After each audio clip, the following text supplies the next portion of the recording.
Hola amigos, ¿qué tal? Muy buenas, bienvenidos a un nuevo vídeo de mi canal. Estáis en tu casa, bienvenidos, ponte cómodo, lo pasaremos bien y daros las gracias nuevamente por todo el apoyo y los mensajes de ánimo, que la verdad se agradecen muchísimo.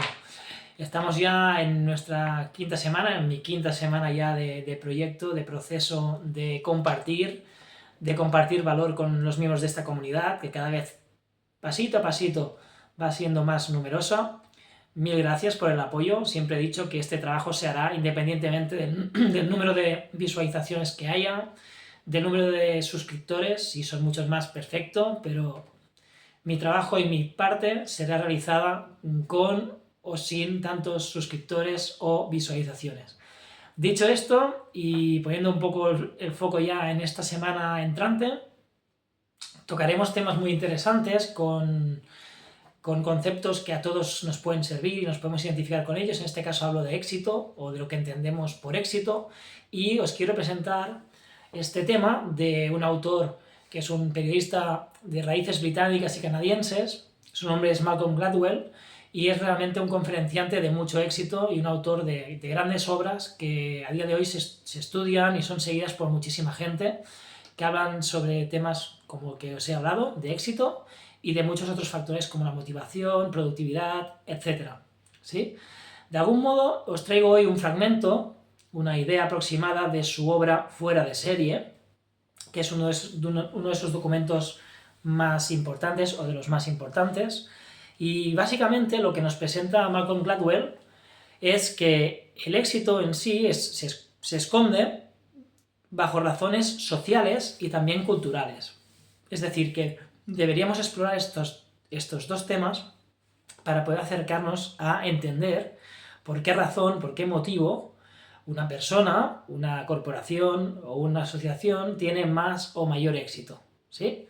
Si entendemos ese origen y entendemos ese proceso, nos permitirá el poder razonar y tener argumentos de peso que nos harán creer y entender el por qué en una dirección hay éxito y en otras quizá se quede la gente en el camino. Dicho esto, según Gladwell, lo que se esconde detrás del éxito de los mejores o personas más reconocidas en sus respectivos campos de acción es que a menudo se suelen dar eventos que entendemos como afortunados, oportunidades o también incluso factores externos fuera de nuestro control, que se escapan completamente de nuestro control. Y todo esto repercute finalmente a que podamos entender el éxito en sí, todos estos factores. Pero los éxitos extraordinarios, como los conocemos, esos hitos o esas marcas que entendemos como extraordinarias y que son dignos de reconocimiento, según Malcolm Gladwell, el autor, tienen menos a ver con el talento y mucho más con las posibilidades que se tienen. Dicho esto, la idea de algún modo sería que el peso de la inteligencia y la habilidad, en este caso, digamos que se utilizan, evidentemente, y son una gran arma para progresar durante mucho tiempo, pero según el autor y estudios que se han realizado al respecto, esa habilidad, esa inteligencia, llega a un punto que cuando la has absorbido, la has utilizado, te encuentras en un estancamiento, en un momento, en un punto límite, donde a partir de ese lugar, de ese momento, en ese gráfico, en esa gráfica de rendimiento, si queremos llamarlo así, es como que en cierto umbral, en cierto punto, se estanca y entran otros factores con mucho más peso, más relevantes, que nos indicarán las posibilidades reales de lograr ese éxito final. Una serie de variables que entendemos capitales para alcanzar el éxito. Estas variables son 4 concretamente y son las habilidades sociales, la calidad que tengas de tus contactos o personas que conozcas, las oportunidades que disfrutes o tengas y finalmente el factor suerte. ¿Qué? Que este cuarto factor es discutible, cuanto más, cuanto menos, pero bueno, en el caso de Gladwell nos presenta estos 4 factores. Recordamos, habilidades sociales, calidad de nuestros contactos, oportunidades y, por último, la suerte que tengamos. Y es que el autor, la obra en sí de Fuera de serie, nos habla de cómo, a menudo, esa inteligencia, ese talento en sí, a veces, no es suficiente solo con él, sino que debe ir complementado, acompañado, añadido de muchos otros factores, otros bienes, otras conductas, estrategias y herramientas que permitan sostener ese talento y potenciarlo llegando a los niveles más altos. Por lo tanto, la gente a menudo suele caer en el error, según el autor, de pensar que con el coeficiente intelectual te va a alcanzar para lograr el éxito en tu campo, simplemente con ello. Y no irían por ahí los tiros, no irían en esa dirección, sino que realmente el que no es que alcance el éxito aquel que se lo propone simplemente, sino sobre todo cuando no logramos también aplicar esa inteligencia o tipo de inteligencia que nosotros dominamos y tenemos. Porque hay diferentes tipos de inteligencia y a veces lo enfocamos todo hacia un tipo y nos olvidamos del resto de parámetros que engloban esa inteligencia y que pueden potenciar tu rendimiento. ¿Sí? Y es que Gladwell nos presenta estudios probados, científicos, donde individuos, a largo plazo hablamos, donde se puede observar como individuos de gran coeficiente intelectual y grandes posibilidades, están completamente ligados a el papel que tiene su familia en ellos y cómo la influencia de su familia condiciona claramente su porcentaje de éxito. Y iremos un paso más adelante, un paso más allá para analizar este factor, el peso de la familia, cómo eso implicará o condicionará nuestro porcentaje de éxito, de lograrlo o de quedarnos por el camino. ¿Sí? Porque hasta las mentes más brillantes necesitan de un acompañamiento, de un apoyo, de un estar ahí encima, de hacer ese seguimiento para lograr ese éxito, ¿sí? Y es que hay que tener en cuenta que al final, cuando perseguimos un éxito en un campo en concreto, todo ello no va a estar exento o no nos vamos a librar de sufrir complejidades durante el proceso, obstáculos, dificultades enormes, porque evidentemente si queremos llegar a los puntos más altos también deberemos entender que las dificultades también crecerán al mismo ritmo o al mismo nivel. Si queremos jugar en las grandes ligas, los rivales son más fuertes, la preparación nuestra debe ser más potente, los pequeños detalles marcarán mucho más la diferencia, por lo tanto nuestro nivel de atención deberá ser mucho más alto y no podrán haber ciertos despistes. Es decir, todo crece en función de nuestra ambición, de nuestras metas, etc. ¿Sí?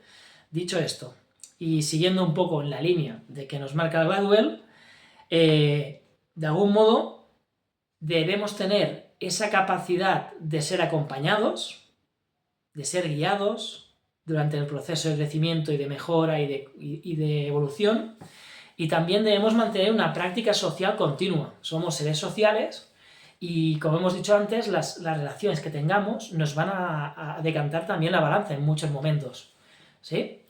El tipo de relaciones que tengamos, y sobre todo si son cualitativas, pues evidentemente nos van a acercar a lograr o acercarnos más a ese éxito que pretendemos, ¿sí? Y Gladwell nos presenta que el éxito tiene múltiples factores en sí, y que el proceso no solo es un proceso personal que como individuos llevamos a la práctica por nuestra cuenta de riesgo y porque es nuestra intención el llegar a concretar esos objetivos o metas establecidos, sino que además tiene connotaciones también sociales y culturales, ¿sí? Además, no hay que olvidar que hay un factor que también es importante, que tiene que ver con el momento histórico en el que vivimos, el momento en que nos encontramos, porque de alguna manera eso también condicionará nuestras posibilidades de éxito o no, ¿sí? El contexto influye, el momento realmente influye y tiene un gran peso en nuestro día a día, ¿sí? Por lo tanto, nos jugará a favor o en contra en determinadas ocasiones dependiendo de qué argumentos presentemos o habilidades tengamos y en qué momento, lugar o situación nos encontremos, ¿sí? Dicho esto, las fuerzas sociales, por tanto, según Gladwell, serán un elemento a tener muy en cuenta para poder conducirnos o no a ese éxito, ¿sí? Otro factor importante que realmente determinará nuestro rendimiento superior o no, o la falta de él, es el tiempo de práctica, como es evidente, ¿no? Y es que no hay atajos para dominar y ser un máster en una área o ámbito en sí. No hay otra que invertir tiempo de práctica ejecutando todos aquellos parámetros o estrategias de nuestro campo de acción, de aquel que queramos llegar a ser especialistas y grandes dominadores, sin más. Y es por ello que este libro, Fuera de Serie, nos plantea un poco una visión aproximada de lo que tendrían que ser, bajo el punto de vista de Malcolm Gladwell, las horas de trabajo, las horas invertidas en ese campo de acción respectivo, de las personas en función de nuestros objetivos. Y le ponemos, si os parece, le ponemos el nombre o etiqueta a cada uno. Por ejemplo, si estamos hablando de aficionados que se lo tomen en serio, para que nos entendamos, deberían acumular aproximadamente unas 2.000 horas de práctica en edad adulta. Estamos hablando de personas que sean amateurs, aficionadas, pero que se lo tomen en serio. Los típicos motivados, entendámonos, ¿sí? En el buen sentido de la palabra, ¿eh? Pero esa gente motivada, que quiera mejorar, pero que sea desde una perspectiva más amateur. Pues en edad adulta nos habla de 2.000 horas de práctica mínima, ¿sí? Respecto a los profesionales de élite, aquellas personas que deben rendir al máximo sus posibilidades porque su trabajo y su disciplina depende de ello y tienen que buscar siempre parámetros muy muy altos, el autor nos habla de 10.000 horas de práctica mínima, sin ningún tipo de condicionante, sin ningún tipo de posibilidad de rebajarlo, ¿de acuerdo? Por otra parte, luego encontramos los que estarían en el top, en arriba del todo, que incluso pasarían por encima de profesionales de élite, que serían aquellos que buscan la excelencia en las tareas que llevan a cabo, la maestría máxima, ¿sí? Y para ello, ya directamente, como si buscamos un parámetro crítico en cuanto a la cualidad de aquello que buscamos, no se marca un mínimo, sino que serían tanta la cantidad de horas que para lograr esa maestría, ese rendimiento absoluto en ese campo, no se estima, es imposible de acotar una franja mínima o una estimación mínima de horas empleadas. Sería muy elevado sin ser capaces de marcar un mínimo. ¿De acuerdo? Lo que es evidente es que en este el último caso, el de maestría, evidentemente la preparación es crucial. ¿Por qué? Porque estamos hablando de personas que en el momento que se les cruce la oportunidad en su camino, dentro de su campo, ahí sí que no podrán fallar, deberán ser un auténtico francotirador, es decir, tienen a lo mejor una sola bala y en esa oportunidad tiene que convencer para escalar en los lugares que quieren pertenecer o quieren llegar a conquistar. Por lo tanto, la preparación, en este último caso, en la gente que quiera ser maestría de algún tipo de competencia de ámbito, la preparación que realicen será crucial para lograr eso. Quizás hay pocas oportunidades destinadas a estos rangos tan altos, pero cuando aparecen no puedes fallar. Y ahí es donde ellos deben mostrarse muy, muy, muy certeros. Además, en cuanto a la inteligencia práctica, el autor también nos habla de que son aquellas habilidades que nos ayudan, nos acercan notablemente a poder integrarnos y interactuar mucho mejor dentro de la sociedad. ¿Sí? Esa inteligencia nos permite adaptarnos a cambios, entender los momentos, entender también la fluctuación o interacción con otras personas dentro de los diferentes contextos cambiantes. Si logramos ser efectivos y trabajar bien y emplear bien la inteligencia práctica, nos permitirá dentro de la sociedad funcionar y fluir de mayor manera, la mejor manera posible en cuanto a nuestros propios intereses, ¿sí? También hablamos de estudios realizados, curiosos, interesantes bajo mi punto de vista, que hablan de cómo se da el éxito en función de la familia y del tipo de clase, si es alta, media o baja. Y es que en el caso de las clases altas o medias, está estudiado que evidentemente al ser clases donde los chicos, en este caso, más jóvenes, reciben mayor educación por parte de sus padres, ya que sus padres normalmente entienden el impacto que hemos hablado de la inteligencia práctica, ¿sí?, para su día a día, y de la importancia de desarrollar ciertas habilidades. Por este motivo, los padres lo que buscan es que sus hijos tengan una educación donde se oriente a sus hijos a poder desarrollar todas las habilidades que tengan. Y por eso lo que buscan es cultivar las habilidades de sus hijos, que las pongan en práctica y que sus hijos sean mucho más competentes. Por contra, y en el otro lado de la balanza, encontramos a las familias pobres que normalmente o sea, los chicos y chicas tienden a ser dejados con mayor margen, sin estar tan enfocados a esa mejora de sus competencias, y por tanto, digamos que los chicos y chicas se desarrollan de manera mucho más independiente y tienen mucha menos capacidad de gestión sobre su propio proceso de formación, ya que no tienen las mismas capacidades, evidentemente, que las familias medias o de capacidad alta. ¿Sí?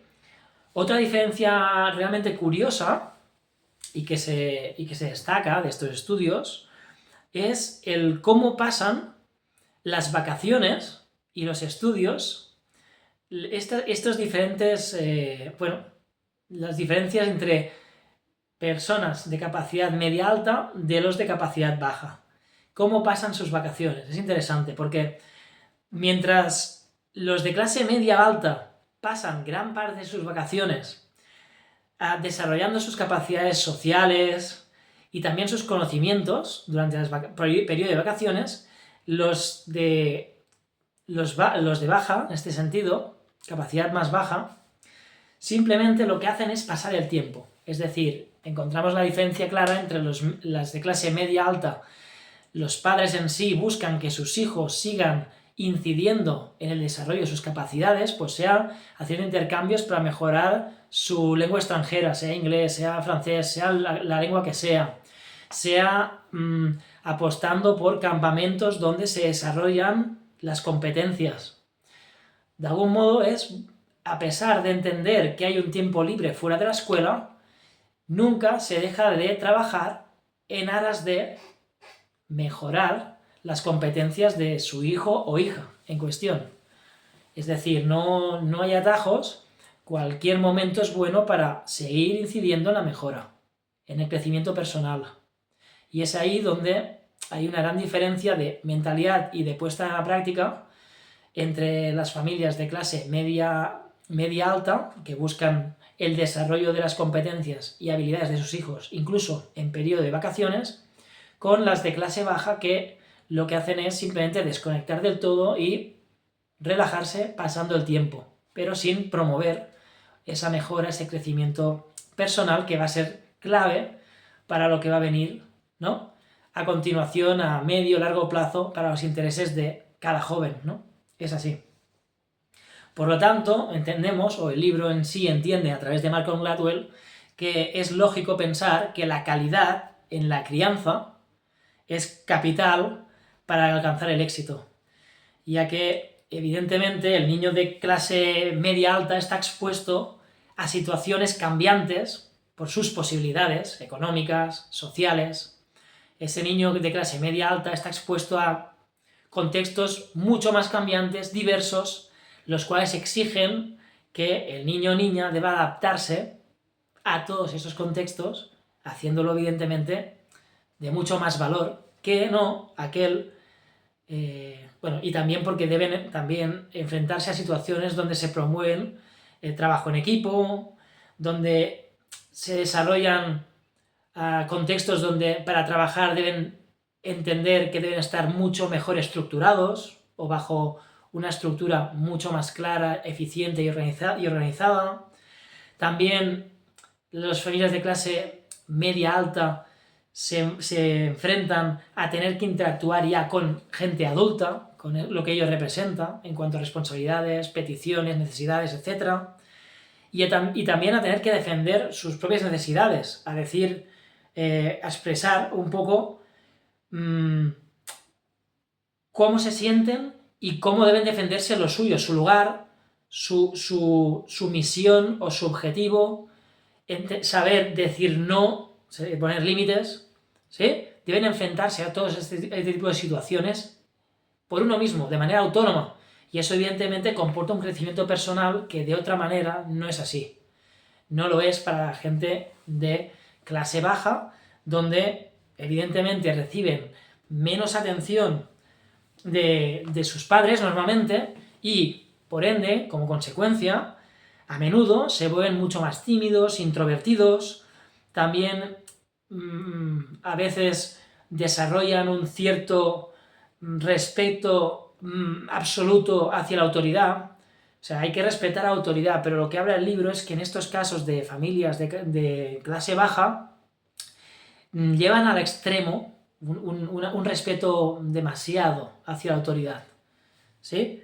Y es por este motivo que este tipo de niños o niñas se encontrarán con menos oportunidades y a pesar de que empiezan, es verdad, en una situación clara de desventaja en relación a los niños y niñas de clase media alta, también en sí mismo eso también es una oportunidad de crecimiento importante que les permite aprender, pues desde la humildad, con todo tipo de esfuerzo, también con el valor del trabajo duro, de la persistencia y constancia,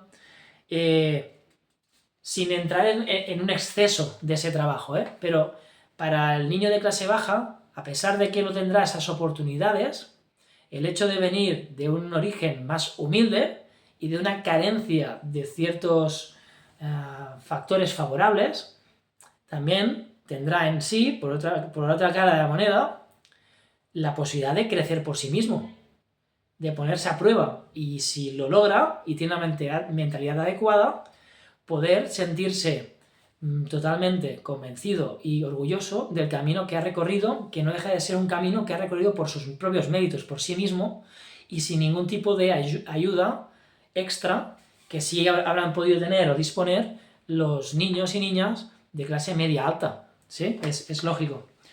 Por lo tanto, el legado cultural condiciona 4 aspectos de manera muy clara y es totalmente comprensible, ¿no? Y estos 4 aspectos serían el cómo reaccionamos, cómo trabajamos como individuos, cómo abordamos la aparición de oportunidades y, por último, nuestra relación con el poder, ¿sí? El libro hace referencia, por ejemplo, a anécdotas varias para entender estos mensajes o estos elementos que estamos tocando en este vídeo, ¿no? Un ejemplo, por ejemplo, es los asiáticos, el por qué los asiáticos son los mejores en matemáticas habitualmente. Y lo explican 2 puntos muy claros. El primero de ellos es que en su idioma, ¿sí?, se entiende, se aprende en el mismo tiempo, ¿sí?, a sumar que a contar. Y eso les genera una agilización dentro de este proceso que les genera máquinas mucho mejores en el ámbito de las matemáticas, porque evolucionan de manera mucho más rápida en estos 2 campos, ¿sí? El segundo punto que destaca el libro es hacer referencia a la cultura propiamente dicha de la gente de Asia, que habitualmente es una cultura muy enfocada al campo y al cultivo de arroz concretamente. Y eso les genera implícitamente un sentido de disciplina muy fuerte. ¿Por qué? Porque a la hora de cultivar el campo y de preocuparse por el gran peso que tiene el arroz para su venta posterior, eso les genera el trabajar con mayor precisión, control, coordinación y también paciencia en relación a otro tipo de cultivos de otro producto, porque el arroz necesita de una precisión milimétrica en su cuidado, se puede echar a perder de manera muy fácil y eso genera una responsabilidad muy grande a la hora de estructurar cada tarea, ser muy minuciosos, ser muy precisos, estar plenamente enfocado. Así que, como veis, al final son 2 elementos que de algún modo desequilibran la balanza en favor de los asiáticos en relación al menos en el ámbito matemático, por decirlo así, ¿sí? Simplemente el factor de la relativa también es uno de los temas que toca el libro y lo hemos hablado muchas veces, ¿no? Dependiendo pueden haber dos niños que nazcan en el mismo año y no tiene nada que ver el niño que ha nacido entre enero y abril del niño que ha nacido entre octubre y diciembre. Estamos hablando de capacidades desarrolladas por los niños que son de principio de año superiores o muy superiores a los niños que finalizan el año, que han nacido prácticamente entre octubre y diciembre. Imaginaros un niño que ha nacido el 1 de enero en comparación con un niño que estará en el mismo aula, pero que ha nacido en el 31 de diciembre. Es que realmente hay un abismo entre ellos, hay un abismo, no se puede comparar. Por lo tanto, la ley de ventaja acumulativa, el conocido como efecto Mateo, lo que propone e indica es que las ventajas tienden a acumularse y aprovecharse mucho más con el paso del tiempo, ¿sí? Porque a medida que pasa el tiempo, los que han empezado siempre tendrán un margen de mejora superior a los que empiezan más tarde, ¿sí? Y por lo tanto se genera esta situación de desventaja, es lógico, ¿sí? Por lo tanto, de algún modo, siguiendo esta premisa, el que tiene más, por lógica, acabará teniendo más, simplemente por seguir esta corriente, ¿sí? Malcolm Gladwell nos indica también que realmente si queremos lograr el éxito, debemos tener presente, en primer lugar, una evaluación de nuestra propia situación.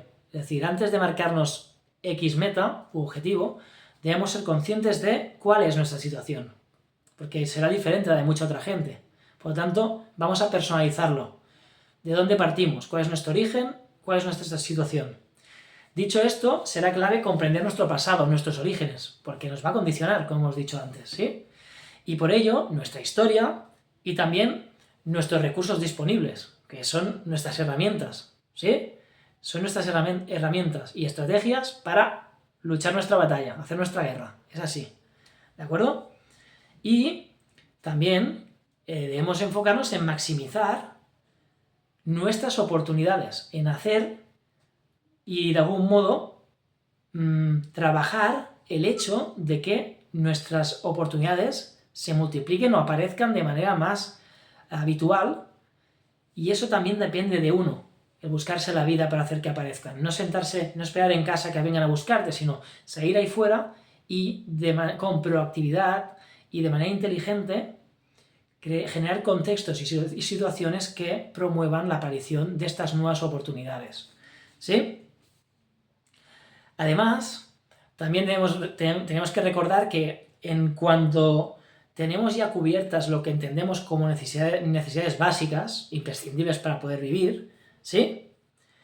Llegará un momento donde el acumular dinero y cosas materiales no necesariamente nos hará más felices en sí, sino que lo que realmente deberíamos perseguir o lo que realmente nos haría sumar y estar mucho más motivados sería el lograr encontrar un propósito en nuestra vida, el motivo por el que nos levantamos cada mañana felices y contentos para hacer aquello que hacemos. Ese sería el gran qué, ¿sí? No centrarnos tanto en el éxito material, ¿sí? En la acumulación de riqueza, sino ser capaces primero de todo de encontrar nuestro propósito, aquello que nos guía y nos llama, que nos hace salir ahí fuera y comernos el mundo, literalmente, ¿no? Y es que si sabemos o entendemos que nuestro trabajo va ligado a un propósito, pues oye, coser y cantar, porque sea todo mucho más sencillo, irá todo de manera automática, rodando. Y ello implicará que se maximice, ¿sí?, el hecho de trabajar más duro. ¿Por qué? Porque cuando trabajamos en algo que nos apasiona, ya de por sí trabajaremos más duro, con lo cual es mucho más sencillo lograr el éxito, ¿sí? Si me gusta, imaginaros, no sé cuáles son vuestros gustos o vuestras intenciones o motivaciones, ¿sí? Pero a lo mejor hay una persona que tiene muy claro que él es feliz yendo de arriba para abajo y no estar encorsetado en una oficina, pero le gusta desplazarse para arriba y para abajo, y el trabajo de su vida es, pues, ser transportista. O no sé, o ser taxista, da igual, ¿por qué? Porque va de un sitio para otro, va conociendo gente nueva, a lo mejor es una persona que le gusta mucho socializar con cada cliente que entra en su taxi, yo qué sé. O conocer sitios nuevos. Puedes encontrar tus propios alicientes, pero si ese es tu aliciente, tu propósito, oye, qué mejor manera de lograr que tu trabajo sea algo que te potencie tus virtudes, aquello que te mueve por dentro y además te ganas la vida con ello. Pues fantástico. De esta manera, el trabajo que entendemos como satisfactorio debería incluir autonomía, complejidad y también una correlación positiva entre el esfuerzo que nos implica hacer ese trabajo y la recompensa que obtenemos a través de él, por supuesto. Y eso independientemente del capital o del dinero que ganemos, ¿vale? ¿Que es importante? Sí, pero recordemos que la brújula o el elemento primordial que deberíamos proteger a toda costa y buscar encontrar es el propósito. Una vez logramos el propósito, depende de nosotros poner horas de práctica, depende de nosotros el echarle más horas, simplemente encontrando aquello que te mueve, encontrando y sabiendo cuál es tu lugar, tu historia, tus orígenes, tus posibilidades o armas dentro de toda esta partida. Una vez tenemos ordenado todo esto, es mucho más sencillo el poder llegar a lograr el éxito algún día, sabiendo que hay unos condicionantes, como hemos dicho, familia, presión social, etc. Pero al final la última palabra, la última persona que decide por dónde quiere transitar, eres tú. Quien estará dispuesto o no a pagar ciertos peajes, eres tú. Quien va a buscar excusas o resultados, porque son dos palabras que no conviven en la misma frase, eres tú. Y quien va a lograr el éxito, por los motivos que realice o por motivos que ejecute o no día a día, eres tú. Por lo tanto, si quieres lograr el éxito, según Malcolm Gladwell, ten presente todo esto. Hay factores que sí, que los condicionan, lo sabemos, pero depende de ti el hecho de darle la vuelta, de jugar tus propias cartas, de esforzarte, de echarle horas, de encontrar el propósito, muy importante, y a partir de ahí vamos a ver si estamos más cerca o más lejos del éxito y de los objetivos que nos hemos planteado. Espero que te haya gustado el vídeo, amigo, lo dejo aquí, nos vemos en la siguiente y cuídate mucho, encuentra tu propósito y a por ellos. Chao.